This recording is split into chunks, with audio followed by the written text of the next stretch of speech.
Hello, everybody, wherever you may be, from coast to coast and sea to shining sea. A very happy Wednesday to you around the world. From Oregon, my name is Larry, and this is Ham Radio Live. Thank you so much for subscribing. It does help people find the channel here on YouTube that might have an interest in getting into ham radio. Pretty big deal, right? We want to help you do that. So hopefully the questions and answers that we have for you will give you a chance. Also, propagation forecasting, as well as ham radio news. You'll find it right here on the program today.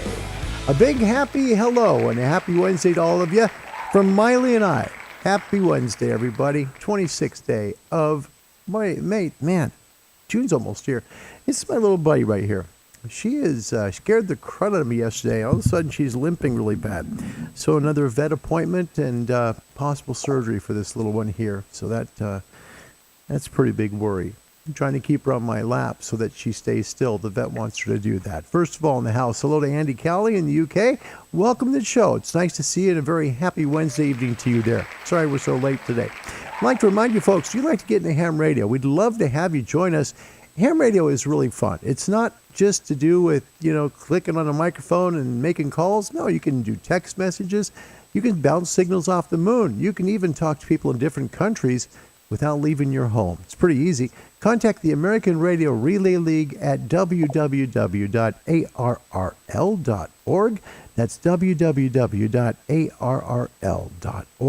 If you're over the pond in the United Kingdom, Radio Society of Great Britain will be happy to help you. They're found at www.rsgb.org. That's www.rsgb.org. Show email, if you'd like to email me, have a show idea, maybe a comment, please feel free to send it my way. My email is cqhamradiolive@gmail.com. Welcome to the show, everybody. It's going to be a short one today. Got to keep an eye on this one today because of her health, and we'll do our very best to hopefully answer some questions for you. Also, a show coming up tomorrow with a very good friend. Ray Novak from ICOM North America is going to be joining us at 2030 UTC to take your questions all about ICOM products. If you have friends that are considering purchasing an ICOM rig or maybe something from them, please make sure they're here tomorrow, 2030 UTC, for Ray Novak from ICOM North America. Looking forward to that. In the news today, if you're in the Falkland Islands, you still have a chance to make sure that you don't lose your lifetime license privileges. It's true. Yeah, VP8 prefixes. That's what you guys are, that's what we're talking to here. Pursuant to Regulation 10 of their procedures down there, the Falkland Islands Communications Regulator hereby directs and gives notice to all holders of all Falkland Islands radio licenses falling in the following categories: amateur radio license full lifetime, amateur radio license restricted lifetime. And what it basically says is you have until August 1st, actually it's July 31st, to get your information in to your government authority there in the Falkland Islands. Make sure you do that. You don't want to be left out and be in rough shape. That would be a very, very bad thing. You don't want to lose your license, especially lifetime stuff. That's way, way too important, right? You've worked way too hard for that, and you don't want to lose it, okay? All right, if you'd like to get a great book, this one I think is one of the most essential books for your ham shack, because sometimes we get off track and we maybe want to listen to some shortwave, but we're not sure exactly where it comes from. It's the World Radio TV Handbook, WRTH. Been around for 75 years. You can find this on Amazon or your local bookstores. Most ham radio stores do carry this. If you see it on the bookshelf store there in your local ham radio retailer, grab that. It's a very, very, very good book. I think you'll find it useful. While you're there, the ARL has a great antenna book. They will help you build some amazing antennas, whether you're either in the ham hobby or shortwave, to build some really very effective ham radio and shortwave antennas. Frederick Schaffen, the big one. That's Europe's biggest ham fair. It's going to be virtual this year. You can find out more on the website for the DARC. So the German Ham Radio Club there has some great information regarding Frederick Schaffen this year, and it's going to be a big one. You can actually do everything online, meet the manufacturers, even find used gear. Yeah, you'll be able to do that with Frederick Schaffen this year online. It's going to be the weekend of the 25th and 27th. So 25th, 26th,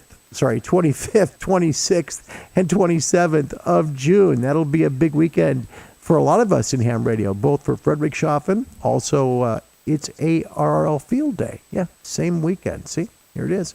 AR Field Day, June 26th and 27th. Selling some neat T-shirts and all kinds of gear for this. It's a great time to take your ham radio out in public to show people exactly what ham radio is all about.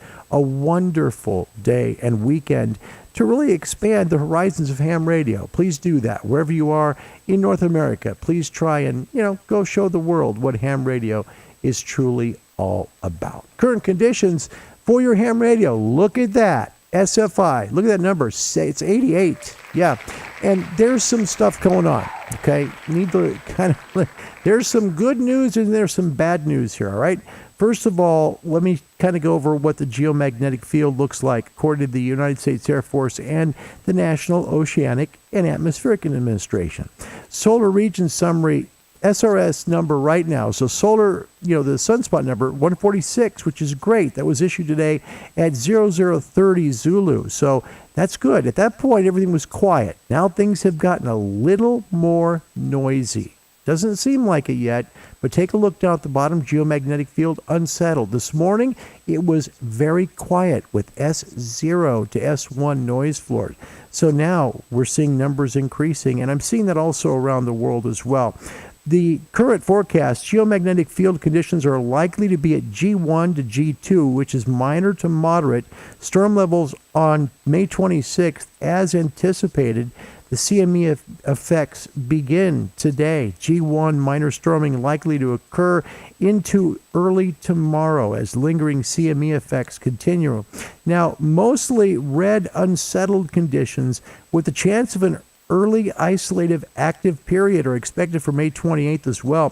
Geomagnetic storm conditions will be possible on May 26th when a CME is expected to sweep past Earth. Okay, visible aurora should be possible should local light and weather conditions allow. All right. Compared over the weekend, with that said, a new sunspot group is forming rapidly to the west of existing region 2824 and was assigned AR 2826. Some new spot formation was observed to the south of the main core of AR 2824. Minor, and this is the big news, minor C-class solar flares will remain possible during the next 24 hours. And see down below here where it says solar flare probability 47%. That's why we have a geomagnetic storm watch in effect for the next 48 to 72 hours, as at least one coronal mass ejection is predicted to sweep past Earth. Okay, now when there's more information on this, I'll let you know about it. World map for noise floors. Earlier today, when I did the sweep, it was much quieter. Now they're up everywhere. Russia, 40 meters is S3, 20 S6. In India, S3, 20 is S4. Australia, S3 on 40 meters, 20 meters is S3. In New Zealand, 40 meters, S3, just like Australia, but look at 20, quite a bit quieter, it's S1. In South America, we've got ranging from 40 meters, S1 in Brazil to S3 in Argentina. 20 meters in Brazil is S1, Argentina S3. And in North America, well, if you're up in Canada, 40 meters is pretty quiet still. It's S1, 20 is also S1. I just literally looked. I couldn't believe it. Lowest noise floors on the planet right now. Canada is looking good. United States, 40 meters S3, as is 20. And on the islands of Hawaii, out there in the middle of the Pacific, S3 on both 20 and 40 meters. The forecast, well, if you're going to be on the ham bands today, you can probably expect to have some decent conditions on 20 through 10. Right now, MUF is really high. Take a look at this. The MUFs around the world, look at Boulder, 23.87. That number is still increasing. Alaska is up to 16.13. Athens, Greece, 17.8. Jeju Island at 2203. Darwin, down in Australia, is 9.79. Look at the lower hemisphere, 9.22 in South Africa. And there's no reports here going on for South America. However, look at the left bottom, minor storm. Okay, so your noise floor, S4 to S6, that's exactly what is showing here. You're seeing a lot of S4s out there, but mostly S3s. That's what the current conditions are, but they are expected to deteriorate. What does that mean for ham bands today? 20 through 10. Now, when I say 20 through 10, I mean 12 through 10 are probably going to be minor quick openings. With an SFI of 88, that number is going to fall. It will. It's going to fall because we're going to most likely have a coronal mass ejection. There is some possibility on 6 and 4 meter E-skip today. Nighttime frequencies 160, 80, 75, 60, 40, 30, and a 50% chance tonight on 20 meter openings. It just depends on when the geomagnetic storm hits and how quickly it affects things. So 20 meters usually isn't one of those bands that is affected. So if the SFI stays up, we could have 20 meters open all night long tonight. That's what that means. Shortwave bands daytime, 31 meters, 25, 19, 16, 11 as well. May see I got that in there, 11 meters tonight, as well as 13 meters. Could be all the way to 11 meter band on shortwave today. Pretty cool. Tonight, 49 meters, always your best bet. That's where most of the broadcasters are. You can also find a lot of them on 75 meters and a lot of them on 25 meters. However, the rest of the bands there are shown from 120 meters, 90, 75, 60, 49, 41, 31, 25, and 19 meters. Today's trivia question is a holdover from yesterday because we didn't have anyone answer it because it was such a doggone short show. Now we've swept the computer clean. We have also ordered a brand new computer. Yep. Yep, 2 to 3 weeks. That's how long it takes. So we're going to redo this trivia question from yesterday. If you want to answer it, the easiest way for me to know what you're answering, that you're trying to answer the trivia question, just put trivia and then put A, B, C, or D. Okay? I know the answer, so A, B, C, or D, and we'll see if you get it right. The question, who may use the call sign Delta Echo 2 Delta Kilo Romeo? Is it A, a German ham radio operator? Sorry.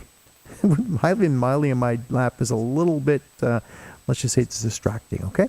B, a German novice operator. C, a Danish ham radio operator. Or is it D, a German shortwave listener? So far, we've got a U.S. ham operator that answered one right. Someone in the UK answered it right. So right now it's 1-1 U.S., UK, but we're waiting to see if maybe we get some Delta Kilos in today with this question from Germany. Pretty cool stuff. So that's going to be something to take a look at today. Welcome to the show, everybody. It's nice to see you. Miley and I here on the chair. So we'll hopefully be able to keep her still enough. That's what the vet has said. A quick hello around the world. Daniel, hello. He said, unfortunately, his antennas got disconnected due to severe thunderstorms. That's good advice for all hams and shortwave listeners. Always disconnect your antennas because it's just not worth losing your gear. Andy Bronson, Mike 7, X-Ray Tango Tango, welcome to the show today. It's so nice to see you this evening. Hello, my friend, Stephen Bengry. My goodness, first time I think I've seen you. Welcome to the show, Stephen. Kilo Delta 8, Fox, Quebec, Lima. Love your program. Thank you. Stephen, thank you. It means a lot to me. Thank you. I mean that. Today was really a labor of love to get here. It was quite difficult. Gunter has made it in the house all the way from Germany. My goodness, that's pretty cool. He's by the shores of the Rhine River. His call sign is Delta Kilo 5 Oscar November Victor. He's got a YouTube channel too. If you want to see some of his work, find him at DK5ONV here on YouTube. That's pretty cool stuff. Gunter, keep up the good work, my friend, as always. All right, let's take a look at a few of your questions. By the way, don't forget, Ray Novak from ICOM North America will be here tomorrow on the show at 20:30 to take your questions about all things ICOM. That's live, so please feel free and tell your friends about that who are into ham radio or in shortwave. Remember, ICOM also makes receivers. Find out about the questions you might have for ICOM products. That's tomorrow at 20:30 UTC. Thanks for coming to the show, everybody. Today we're going to go over some technician questions in the U.S. and foundation in the U.K. So, we got to do that 20 questions here. So here's how it works. We do 20 questions. We offer 10 for the U.S. from their technician exam. We offer 10 from the U.K.'s foundation license. These 10 questions are not meant to be a substitute for your study. They're there to help you. Hopefully, when you're in your test, think, oh, well, yeah, wait a minute. I know how to do that. That's the hope. 18 people now. Man, by the grace of God, I'm so grateful to say that 18 people now have been able to get their ham license. through the help of this channel. And to me, that means a great deal. So let's play 20 questions. Remember, not a substitute for your study, but hopefully some help for you to be able to get yourself licensed and on the ham bands. First question. On the United States technician exam today, I see it's a little bit too big. Sorry about that. The question, we're going to talk about this today, by the way. We're going to have a little segment on this, which is going to be kind of cool. This one is about IRLP, Internet Relay Linking Project. That's what it means. What types of tones are used to control repeaters linked by the Internet Relay Linking Project? We're going to talk about this today, show you exactly how it works. Internet Relay Linking Project is really about taking your ham radio on 2 meters or 70 sems, could be 23 sems if you can find a repeater to do it, and connecting with another repeater somewhere in the world that's also connected via Internet Relay Linking Project. It's pretty sweet. Just put in a 4-digit code, all of a sudden your radio, wherever you're talking to, is all of a sudden speaking with somebody in another country. Yeah. The tones that are typically used to control the repeaters, that means to open them up, to allow them to be used, are called DTMF, like in Delta, Tango, Mike, Frank tones, okay? Those tones are used basically to get the repeater to know that you're there. That helps you to, get in there, and the first thing you want to do always, when you get on any repeater, is type 73, because that way you're clearing the repeater. That's the whole point. If you get in there and it's already open, you could be, having a little problem because you don't know what other IRLP they might be hooked up to. So DTMF is the correct answer for this, and it stands for dual tone multi-frequency signaling. It's basically how your radio opens up the repeater. That's really how that works. That's all, right? Next question on the U.S. technician exam. Which of the following is a requirement for the issuance of a club station grant? Okay, so you got a club station and you'd like to have a grant for one. Okay, the answer is the club must have at least 4 members. That's it, just 4 members. And that allows you to get an FCC grant for a club call. That's pretty cool, isn't it? Just 4 and you're in. All right, next question on the United States technician. This is the opening level license to get you licensed in ham radio. Who may be the control operator of a station communicating through an amateur satellite or space station? Okay, so in layman's terms, what this really means is who can control a ham radio that is trying to contact someone else through a satellite? That's it. Yeah. The answer is any amateur whose license privileges allow them to transmit on the satellite uplink frequency. Now in the U.S., that means a technician class. Yep, you can do it because 2 meters and 70 centimeters are open to you. So you can be the control operator that controls your signal through a satellite and then to somebody else in the world using like either packet, or you could use even sideband, talking to someone else. Next questions. Which of the following is a valid call sign for a technician class amateur radio station in the U.S.? It would be the first one. Now, this is called in ham radio a 1x3. See, there is a K1, okay, that's the prefix, kilo 1, kilo, in the U.S. we have kilo, we have K for kilo, we also have A for alpha, we also have N for November, and we have W for whiskey. Those are the 4, okay? Now, we're not exclusive to these, okay? We share A's with other people in the world, so don't think that we just have A's to America. That's not true. But it is called a 1x3 because you have the first letter, which is your K or your A or N or W. The next letter is your district, and then the 3 are your suffix, okay? That's why it's called a 1x3, okay? Next question. Which of the following countries are FCC licensed amateur radio stations prohibited from exchanging communications? So basically, for this $20 question, putting it into layman's terms, is there countries you can't talk to on a ham radio? The answer is any country whose administration has notified the International Telecommunications Union that it objects to such communications. All right, translation. If a country says, we don't want ham radio calls here, then you can't call them, okay? That's all it means. All right. Next question on the U.S. technician, and we appreciate you joining us here on this Wednesday. Which of the following describes the radio amateur civil emergency service? RACES, okay? All of these choices are correct. They are a radio service using amateur frequencies for emergency management or civil defense communications. They also are a radio service using amateur stations for emergency management or civil defense communications. They also are an emergency service using amateur operators certified by a civil defense organization as being enrolled in that organization. That's RACES. Yep, they help people when there's an emergency or something bad's going on. Ham radio can work when cell phone towers fail. All right. Last question on the U.S. technician today.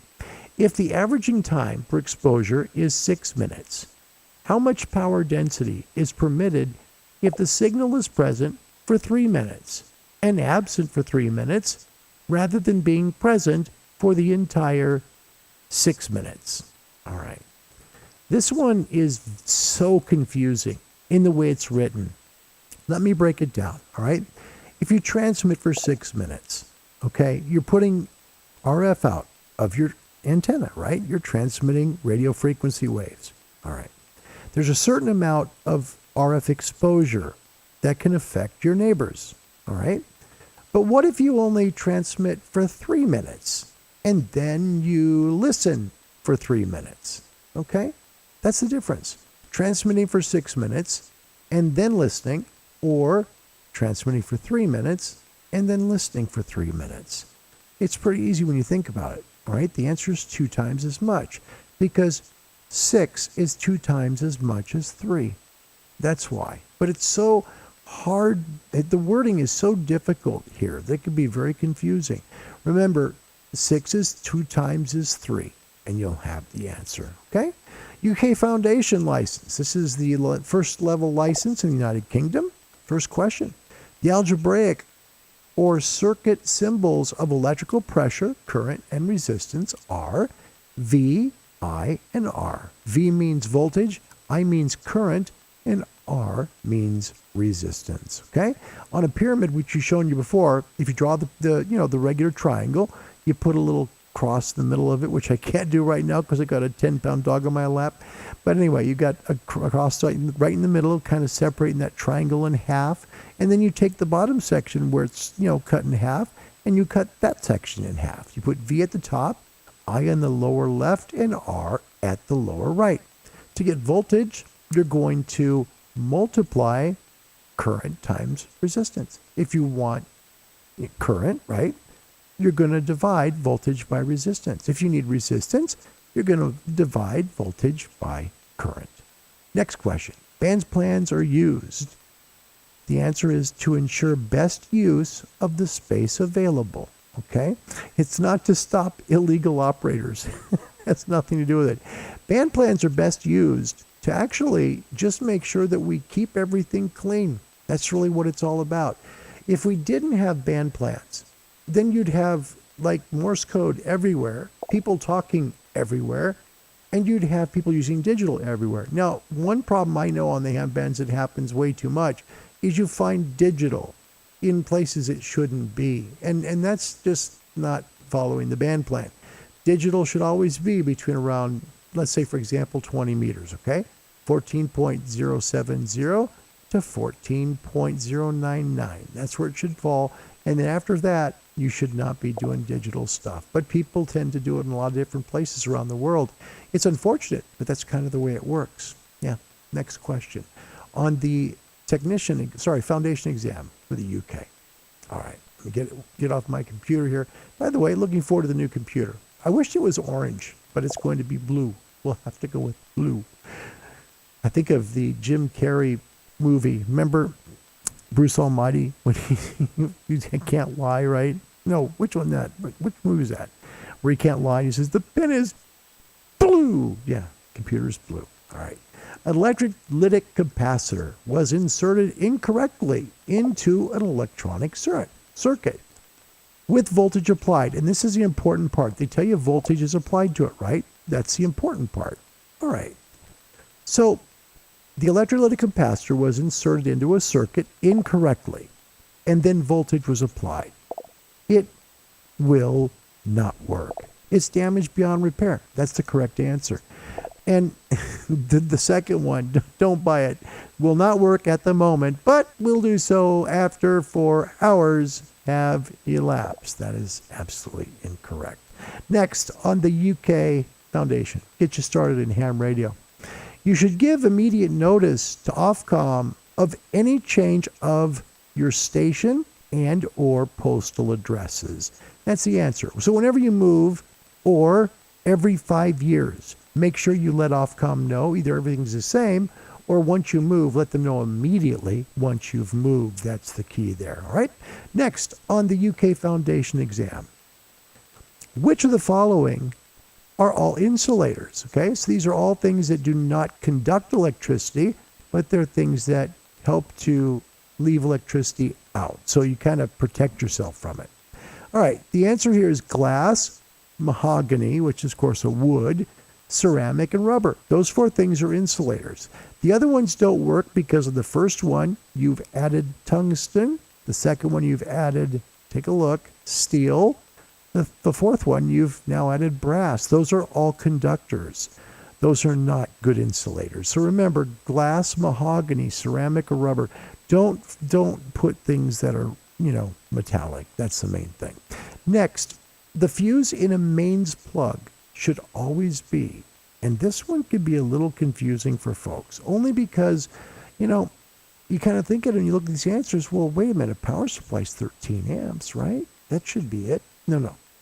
Remember, you're talking about the equipment itself. That means it should be selected for the equipment in use. That's the correct answer there, okay? So the fuse in a mains plug should always be selected for the equipment that's in use. All right, next on the United Kingdom Foundation exam, and this again helps you to get into ham radio, and I see now what's going on. I'm trying to get on the screen, and Miley has put her head on the mouse. Okay, let's just try and do this. You move a little bit, Miley. There you go. Now you can put your head right back on there. All right.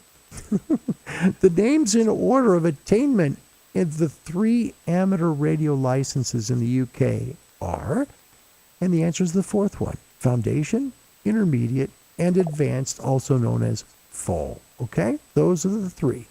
Don't fall for Foundation, Novice, and Full. Okay? That sounds real good, but that's not it. Remember, Novice isn't the middle one. It's Intermediate. Okay? Next question. Amateur radio licenses are permitted to transmit messages, remember this answer, only to other radio amateurs. Keep that one in mind, and you should be just fine. Okay? All right, we got a couple more here for the UK Advanced, for the Foundation license here. Next, the polarization of a Yagi antenna is dependent on how it's mounted. Yeah, if you mount it horizontally, it's horizontal. If you mount it vertically, you got vertical polarization. It just matters how you mount the thing. That's really how it works. And really, it's something that, I guess is something that if it's important to you, learn a lot about it through an antenna book, because that will help you understand the value of polarization. And bear with me, I literally have a dog that's literally putting her head on this mouse every single time because she's trying to rest, okay? And because of her rear leg hurting like it is, I need to keep her quiet. So this will be the last question we can do today for the UK, all right? Identify the following symbols in numerical order, okay? Number 1, that is a single pole, single throw switch, okay? Remember that schematic-wise. That's single pole, single throw. Number 2, it looks like it, right? It's a speaker. Yeah, that one's pretty easy. Number 3, that is called a cell. In the UK, it's called a cell, okay? United States, you might think of it as a battery here, but in UK, it's called a cell. And number 4, that's a fuse. So the answer here is number 3, single pole, single throw switch, speaker, cell, comma, fuse. And you will have it absolutely correct. For those that came late, I have my little dog Miley here. She's on my lap here today because I have to keep her still. She did something bad to her leg yesterday. I'm not quite sure what happened. She's limping. She's only walking on 3 legs. And so I just got her some medicine from the doctor, and I was told to keep her quiet, keep her down. And so my choice is to not do the show or do the show with her on my lap. So I thank you for your understanding, okay? Welcome to the show today. It's nice to see all you wherever you are on the world. Let's take a look. See if someone's answered the trivia question. I'm curious today because this one's kind of neat. It's a neat one. Who may use the call sign Delta Echo 2 Delta Kilo Romeo? Who can use that call sign? Let's take a look, because I have a feeling Germany is going to come through on this one, because we got the U.S. has got one, UK has got one, and let's see, are you ready? Germany's got one now. How about that? Yep. Here's the reason why. The prefix, Delta Echo, all right? Because it starts Delta Echo 2, all right? That means it is a German shortwave listener. And because Gunter in Germany has it correct, now Germany's on the board with one as well. Congratulations, Gunter. Well done. I thought we'd maybe give more people a little bit confused on that, but that one went pretty quick. Well, I'd get a little more serious with that stuff. Gunter says German call signs with a 0 are always a club station. So it would be like Delta 0. Good. That's nice to know. That's good. Mark James, welcome. He said hello from Mark in Nevada. His call sign, Kilo Juliet 7, Union, Oscar, Union. Gosh, it's nice to meet you, Mark. Thank you for coming, and thank you for your kind words as well. Nice to see you. Oh, I got to read this. This will be great. Here it is. Scott's back. I love his stuff. Listen. A big hello to the corner of the Walk and Don't in downtown North Boston, New York. The Walk and Don't. That's great.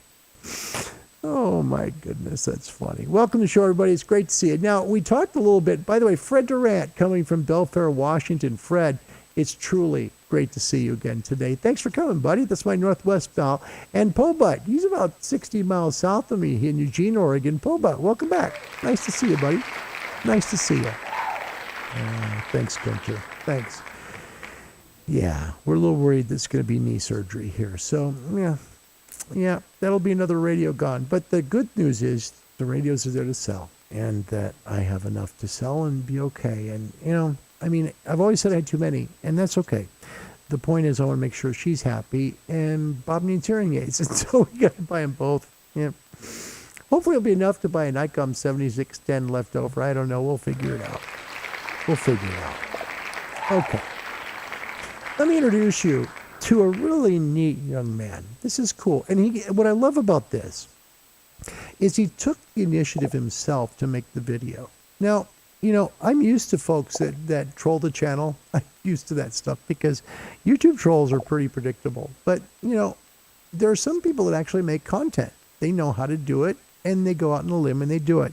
Whether it's great content or not, the fact is they're trying, and that's important. I'd like to honor Rory Jackson. His call sign is Kilo Fox 7 Zulu Kilo Foxtrot. I wanted to show this yesterday, and I couldn't do it because we had computer problems. He has a great video talking about Internet Relay Linking Project, about what it means and how it works. This is how you actually do it, and how you can connect to another IRLP repeater somewhere else in the world. Take a look. Here's Rory. Hey guys, and welcome to this instructional video on how to use IRLP. If you don't know it already, IRLP stands for Internet Radio Linking Project, and IRLP can be used to go from your local repeater to any other IRLP node or repeater in the world. So basically, just to give you an example, I could key up a repeater here locally in town, and I could connect to another repeater worldwide if I wanted to. Pretty simple stuff. So it's pretty simple to use, but I never see any how-to videos on YouTube on exactly how to use this. Keep in mind, this is kind of the default tones that are used for IRLP over most repeaters, but some clubs that run repeaters and whatnot, they require that you give a donation before they give you all the access tones to use their IRLP and whatnot. But luckily we have some local guys here that let us use their IRLP without charge. So I'm going to go ahead and get started. So the first thing I want you to do is I want you to pull out your radio and go ahead and turn it on. Hopefully you have it programmed with a local repeater that has IRLP enabled on it. As you can see, I don't have my antenna hooked up on here. I'm actually hooked up outside to my J-pole. I think I paid about $35-40 for it.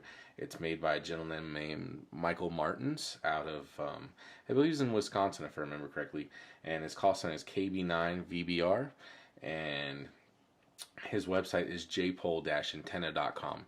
Very simple way to get yourself a nice antenna for the house without breaking the bank. And then also you should be able to hit repeaters about 30 miles to 40 miles away, like I am. So the first thing you're going to want to do is you got to kind of know where you want to go. You may have a buddy already that has an IRLP in his area, and he can give you the node number, or you may have to look it up online to kind of see where you want to go. So I've already used this app right here called IRLP Finder, and there's a gentleman, his call sign is VK3CRG, and he made a cool video about his IRLP node and whatnot. So and it's done very well, and I've used it before to talk on, and it was pretty damn clear. His node number is 6789, and he's over there in Lara, Australia. So it should be about daytime over there right now, if I'm thinking correctly. It should probably maybe even be early morning over there. So we're going to go ahead and we're going to try to contact that node, and that's 6789. So just go ahead and write down whatever node you want to go to. Just make sure it's IRLP enabled. So now that I've got that information, I'm going to go ahead and pick up my radio here, and this is just a Kenwood TH D72A. A lot of handhelds work the same way. You need to know how to enter DTMF tones on your handheld. Usually you just push the push to talk button and you type in the tones. So the first thing we're going to do is we're going to make a call out and let everybody know that we want to use the repeater. Just listen for a minute, make sure nobody's using the traffic there. So I'm going to go ahead and call out and make sure nobody's on the channel. KF7ZKF wanting to use the IRLP. So I'll just wait and see if I get a call back. And I've already been listening to the channel for another minute or so, so I know nobody's on it. So at this point in time, I'm going to go ahead and I'm going to hold the push to talk button, and I'm going to push 7 and 3, and I'm going to release. And what that'll do is that'll release the IRLP node if it's hooked up to a reflector, or if it's hooked up to another IRLP node right now still and somebody forgot to turn it off, whatever the case may be. So now that I press the 73 in the DTMF and nothing came back, that tells me that there's no other reflectors or no other nodes currently hooked up. So now what I'm going to go ahead and do is I'm going to go ahead and type in the node number of where we want to go. So I'm just going to re-verify that, and that was 6789. So I'm going to go ahead and hold my push to talk, and I'm going to type in 6789. Welcome to the Township of Lara, Victoria, Australia, IRLP node 6789, operated by VK3CRG. Link on.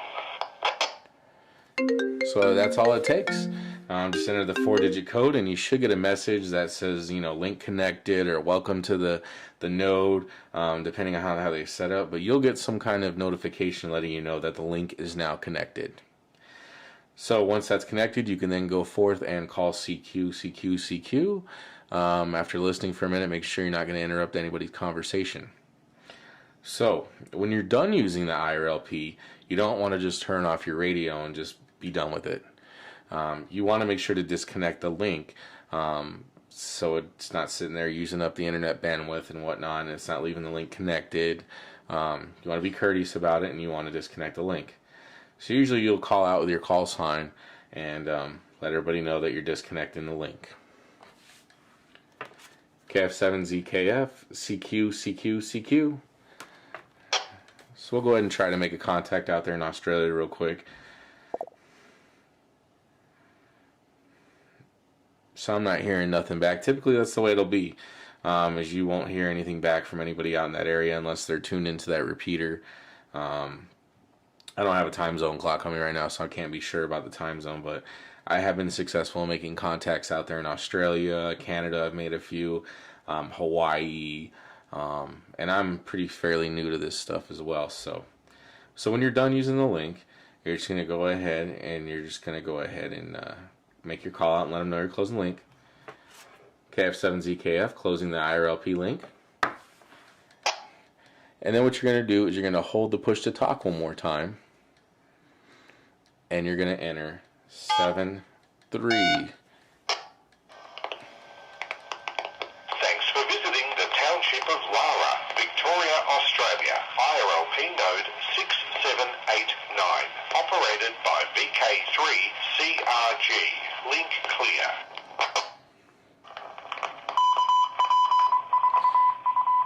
At that point in time, the link is clear, and you can move on to another node if you wish.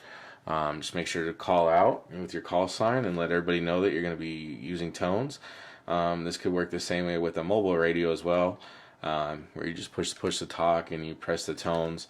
I believe on the ICOM radios, they make you press the DTMF button before you use it. It just depends on the radio that you're using at the time. And then keep in mind there is like speed dial memories for these as well. But that's a basic tutorial on how to use IRLP. And once again, remember that not all repeaters that have IRLP in your area may be available for you to use if they require certain other access tones to use. But keep in mind 73 is the disconnect tone, and then you put your 4-digit code in after making that transmission to go where you want to go, and then 73 once again to disconnect. And it's as simple as that. Any questions, feel free to drop it in the comments. I want to thank Rory Jackson. Good video. That's, a young ham, and he's put some really good content about IRLP out there. Rory's call sign, Kilo Fox 7, Zulu Kilo Fox. I'll have a link to his YouTube channel right here on this show. So thank you, Rory. Good work. Good work. All right. We're going to close the show now because it needs to be short because I still have to pick up my brother from his treatment today. I want to thank you for your patience and apologize again for being late. It was a very, very busy morning for me to take care of everything. But in the end, you came, and that means a lot. Remember, join us tomorrow for Ray Novak from ICOM North America. Ray will be here to take your questions all about ICOM products. Maybe you're interested in their computer connection software. Perhaps you're looking at a 7300 versus that FTDX 10. You'd like to have some questions answered. Maybe you're looking for a 7610. Who knows? Could be something that is very special to you. Please feel free and join us tomorrow. Ray will be joining us at the bottom of the hour tomorrow at 2030 UTC. We'd love to have you in amateur radio joining us. If you're in Canada, you can contact the Radio Amateurs of Canada. Great group up there. They'll help you get licensed. Contact them on the internet, www.rac.ca. In Japan, the Japan Amateur Radio League can be found conveniently at www.jarl.org. And if you're in Great Britain, the Radio Society of Great Britain is great people. They'll help you there at www.rsgb.org. Here in the States, the American Radio Relay League can be found at www.arrl.org. I'd like to thank you for joining us today. Keep in mind that solar flux index number right now, which is up. It's really high. Take a look, 88. That's usually what happens before we get a solar storm. So take advantage of it while you can, because it means that we may not have propagation too long here, okay? So enjoy the ride while you can. 20 meters in darkness could work pretty well for you tonight for a while. And then it might just drop out. Just enjoy your hammer and shortwave radio. Remember, it's supposed to be fun. Thank you for watching today. My name is Larry, and my call sign is Kilo 7 Hotel November. I don't monetize this channel. I just ask you subscribe. I thank you very much for coming today, and I wish you and your family all the very best. Thank you for coming today. Until tomorrow at 20 UTC when we start the show, and then we have Ray Novak coming on at 20:30. Should be a fun show. Looking forward to that. Please come back and enjoy it. This sign-off is from Poland. I hope you enjoy it. Not many words, if any, but it's how they closed down there in the 1980s. Thanks for watching Ham Radio Live. Until tomorrow, everybody, God bless you and goodbye.